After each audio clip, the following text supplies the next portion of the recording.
கோலம் போட வாசல் உள்ளது எங்கள் வீடோ வாசலற்றது.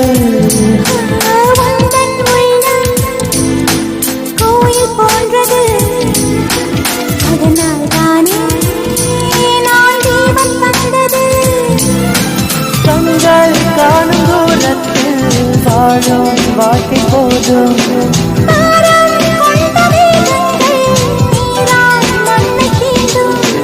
உந்தன் காதல் ஒரு வழியே திரும்பி செல்ல கண்மணி.